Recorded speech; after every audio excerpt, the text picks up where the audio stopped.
Reflexiones matinales Llave de David les da la bienvenida. El tema de hoy se titula Eliseo, profeta sencillo y sumiso. El texto a meditar lo encontramos en 2 Reyes 2:9 que dice: Cuando habían pasado, Elías dijo a Eliseo: Pide lo que quieras que haga por ti, antes que yo sea quitado de ti.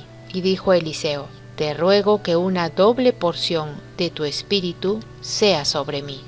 El profeta Elías estaba por poner fin a sus labores terrenales. Otro había de ser llamado para impulsar la obra que había de hacerse en ese tiempo.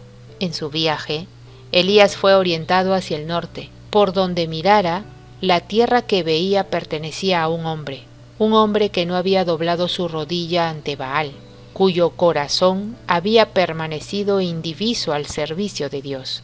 Aún durante el cautiverio había habido almas que no habían apostatado, y esta familia se incluía entre los 7,000 que no habían doblado su rodilla ante Baal. El dueño de esa tierra era Safat, padre de Eliseo. La atención de Elías se dirigió a Eliseo, quien araba la tierra con los siervos y 12 yuntas de bueyes. Era educador, director y trabajador. Eliseo no vivía en las ciudades densamente pobladas. Su padre era un labrador, un agricultor. Eliseo había recibido su educación lejos de la ciudad y de la disipación de la corte.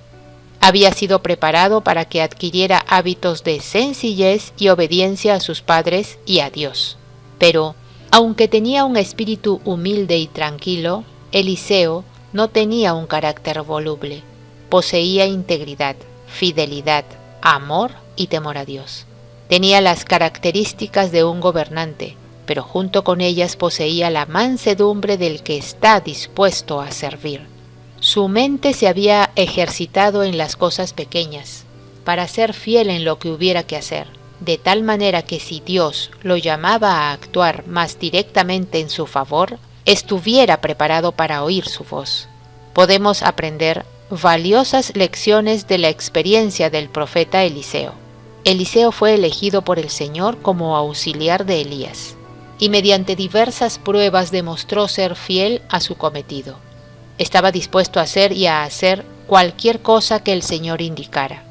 No buscaba evitar el servicio más humilde, pero era tan fiel en la realización de los deberes menores como en el desempeño de las responsabilidades mayores. Por más desagradable que pudiera ser para sus inclinaciones naturales, estaba dispuesto a servir en cualquier cargo para el cual el Señor lo designara, y a cada paso aprendía lecciones de humildad y servicio. No se nos pide a todos que sirvamos como sirvió Eliseo, ni somos todos invitados a vender cuanto tenemos, pero Dios nos pide que demos a su servicio el primer lugar en nuestra vida, que no dejemos transcurrir un día sin hacer algo que haga progresar su obra en la tierra. Él no espera de todos la misma clase de servicio. Uno puede ser llamado al ministerio en una tierra extraña.